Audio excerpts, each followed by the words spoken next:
말씀과 기도로 하루를 시작하는 모든 성도님들을 축복합니다. 오늘 함께 묵상하실 말씀은 사무엘상 2장 22절에서 36절입니다. 우리 말씀을 같이 읽겠습니다. 엘리가 매우 늙었더니 그의 아들들이 온 이스라엘에게 행한 모든 일과 회막문에서 수종드는 여인들과 동침하였음을 듣고 그들에게 이르되 너희가 어찌하여 이런 일을 하느냐? 내가 너희의 악행을 이 모든 백성에게 서던두라.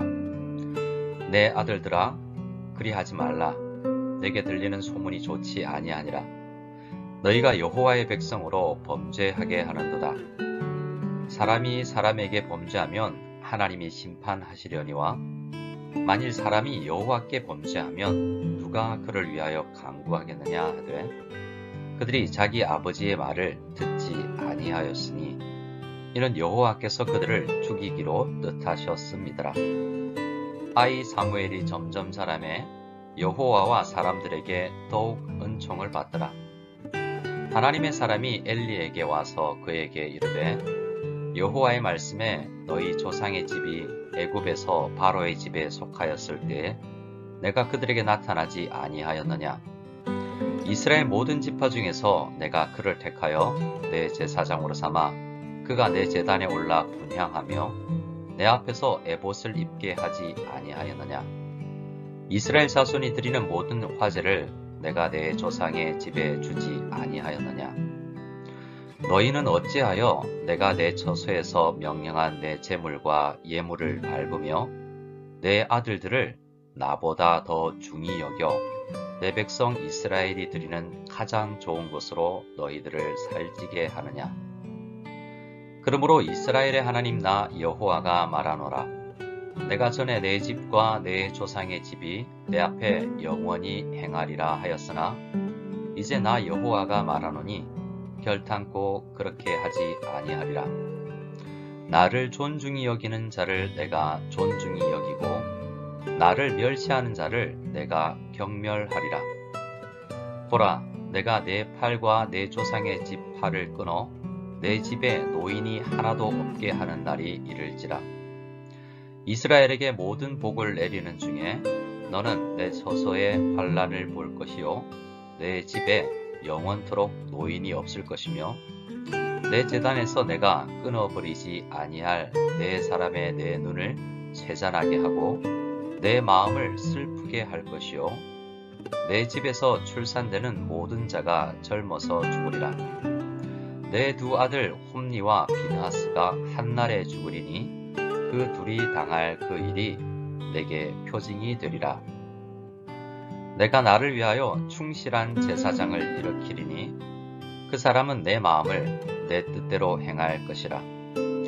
내가 그를 위하여 견고한 집을 세우리니 그가 나의 기름 부음을 받은 자 앞에서 영구히 행하리라. 그리고 내 집에 남은 사람이 각기 와서 은 한 조각과 떡 한 덩이를 위하여 그에게 엎드려 이르되 청하노니 내게 제사장의 직분 하나를 맡겨 내게 떡 조각을 먹게 하소서 하리라 하셨다 하니라. 아멘. 오늘 본문은 엘리 제사장이 매우 늙었던 때에 함께 제사장 사역을 하던 아들들이 큰 죄를 지었을 때 어떻게 아들들을 그가 훈계하였는지에 대한 이야기입니다. 엘리 제사장의 나이는 거의 80세가 되었고요. 아마 아들들의 나이는 50대였을 것 같습니다. 자녀 교육에는 다 때가 있는 법이죠. 이미 엘리 제사장의 아들들은 늙은 아버지의 훈계를 듣고 태도를 고칠 정도의 상황이 아니었습니다. 부모의 훈계에 귀를 기울이는 시기가 있는데 그 때를 놓치면 참된 의미에서의 교육이 일어나지 않는 법이지요. 이미 오랜 기간 익숙하게 죄를 지어온 나이 먹은 아들들이 아버지의 훈계를 들을 리가 없었던 것입니다. 훈계 한마디에 갑자기 선한 사람이 되는 것도 참으로 어려운 일인 것입니다. 이스라엘 백성들에게 주신 하나님의 법에 의하면 아무리 아버지가 나이가 들었고 아들들도 성인이라고 할지라도 부모의 명을 거역하는 것은 패역한 행위에 속한 것이었습니다. 신명기 21장에 의하면 부모의 말을 순종하지 아니하고 부모가 징계하여도 순종하지 아니하는 패역한 아들들은 그 성읍의 모든 사람들이 돌로 쳐 죽여야 할 만큼 큰 죄였습니다. 엘리의 아들들인 홈니와 비느하스가 어떤 죄를 저질렀습니까? 많은 죄들을 지었지만 일반 사회에서도 지탄을 받을 만한 음란한 죄를 짓기도 했습니다. 회막문에서 수종드는 여인들과 동침을 한 것입니다. 레위기 성결법에 의하면 일반 백성들보다 제사장들은 성막에 들어가서 섬기기 위해서 며칠씩 자신을 정결하게 준비를 해야 한다고 했습니다. 그런데 홈니와 비느하스는 제사장에게 주어진 책임을 다하지 않고 하나님의 말씀을 함부로 여겼던 것입니다. 백성들이 죄를 지어 하나님 앞에 제사를 드리러 나올 때 중재자 역할을 감당해야 할 사람들이 백성들보다 더 심한 죄를 지은 것이죠. 23절 이하를 보면 아버지 엘리 제사장이 어떻게 아들들을 훈계하였는지가 기록되어 있는데요. 엘리는 한나가 기도하는 모습을 보고 술에 취했다고 판단하고 정죄하였었죠. 하지만 자기의 아들들의 죄악상에 대해서 여러 경로를 통해 듣고서도 강하게 질책하지는 않습니다. 판단의 기준이 남을 향할 때와 자신과 자신의 자녀를 향할 때 달랐던 것입니다. 적어도 제사장의 직무에서 아들들을 배제해야 마땅한 상황이었지만 말로만 훈계하는 데서 그치고 만 것입니다. 아버지의 훈계를 듣고 잘못을 뉘우치면 그나마 다행이겠지만 아들들은 아버지의 말을 듣지 않았습니다. 25절 말씀을 보면 그들이 이제 죄를 회개할 능력이 상실되었고 이미 하나님은 그들을 죽이기로 뜻하셨다라고 말하고 있습니다.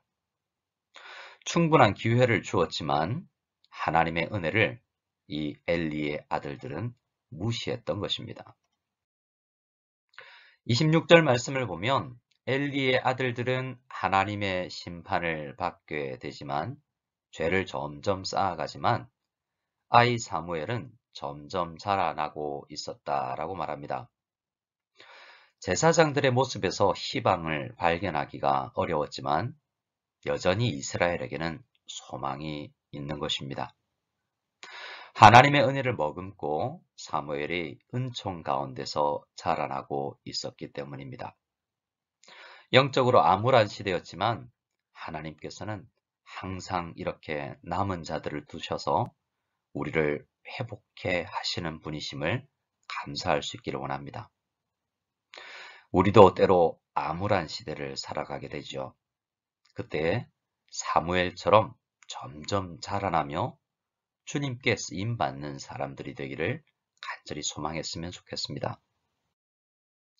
엘리 제사장이 아버지로서 개인적인 책임과 그리고 제사장으로서 공적인 책임을 다하지 못하자 하나님께서는 이름이 기록되지 아니한 이름 없는 한 하나님의 사람을 보내셔서 엘리 제사장을 책망하십니다. 하나님의 사람이 와서 하는 말씀들을 들어보면 아들들을 책망하는 것이 아니라 엘리 제사장에게 더 큰 잘못이 있다고 판단하시는 것을 알게 됩니다.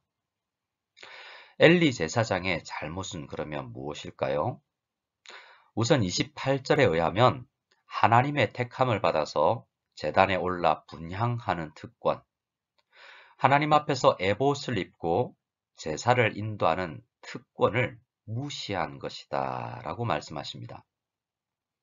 또 29절을 보면 엘리의 잘못이 하나님보다 아들들을 더 소중하게 여긴 것이다 라고 지적하고 있습니다.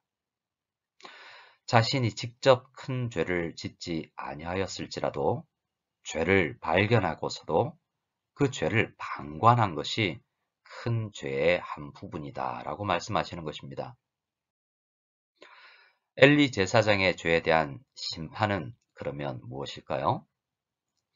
영원한 언약을 깨어버리는 것으로 나타나고 있습니다. 이 말씀은 한편으로 이해하기가 좀 힘이 들죠.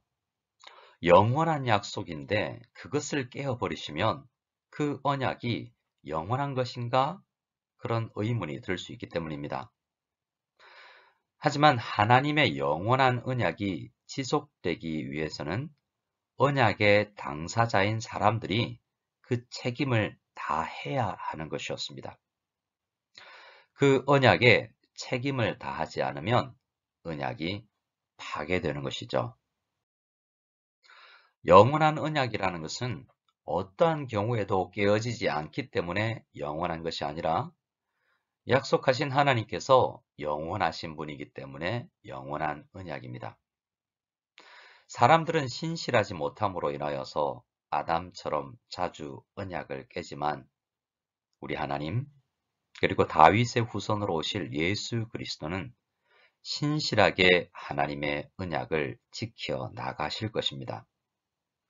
그래서 우리는 언약을 깨트린 제사장 엘리와 엘리의 아들들이 약하다고 욕할 것이 아니라 우리 자신들도 연약하여서 언약을 깨트리는 죄인들임을 인정하고 언약에 신실하신 예수님을 믿고 예수님 안에서 영원한 언약의 혜택을 누릴 수 있기를 소망하며 믿음으로 나아가야 되겠습니다.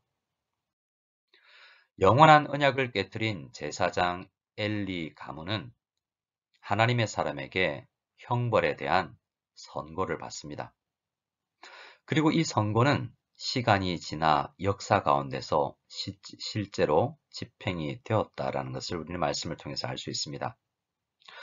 34절의 말씀은 약 20년 뒤에 홈니와 비느하스에게 그대로 실현됩니다. 하루아침에 두 사람이 함께 죽은 것입니다. 그리고 이 일은 나머지 심판에 대한 선고도 분명히 이루어질 것이라는 표징이 된다고 말씀하십니다. 이 모든 저주가 반드시 이루어질 것을 증거하는 사건이 홈니와 비나스가 한날에 죽게 되는 일이라는 것이죠. 실제로 100여 년이 지나는 역사 가운데서 이 하나님의 사람의 선고는 모두 이루어지게 되었습니다. 우리는 이 말씀을 통해서 하나님의 심판이 얼마나 무서운 것인지를 알고 죄를 미워하고 주님을 사모하며 나아가야 되겠습니다. 35절 말씀을 보면 하나님은 엘리 제사장 가문을 대신해서 새로운 충실한 제사장을 일으켜 세우실 것이라고 말씀하는데요. 실제 역사를 보면 엘리 제사장 가문은 한동안 지속이 됩니다. 아비야, 아히멜렉과 아비아달이 제사장 엘리 가문의 제사장들입니다. 하지만 솔로몬 때에 아비아달 제사장이 추방되고 난 다음에는 사독의 집안이 영구적인 제사장 집안이 됩니다. 그렇다면 여기에서 나의 기름 부음을 받은 자는 누구일까요? 이후에 사독 제사장이 세워졌을 때에 기름 부음 받은 왕은 솔로몬 왕인데요. 그래서 35절은 사독 제사장과 솔로몬 왕의 등장을 예언한 말씀이라고 해석해 볼 수 있겠습니다.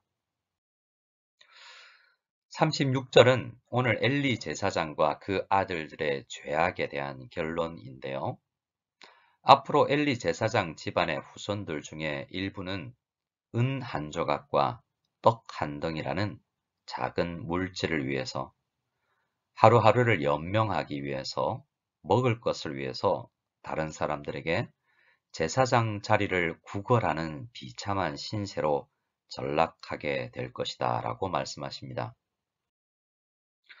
성도 여러분, 우리는 오늘 엘리 제사장의 가문을 향해 말씀하시는 하나님의 예언을 오래전 한 제사장의 가문의 일로 생각하고 나와는 거리가 먼 일이라고 생각해서는 안 되겠습니다. 그리고 이 말씀이 목회자나 선교사 같이 공식적인 직분을 가진 사람들에게만 적용되어야 할 일이라고 생각하고 우리 자신에게 적용을 피해서도 안 되겠습니다. 하나님 아버지는 전체 이스라엘 백성을 제사장 나라로 부르셨지요.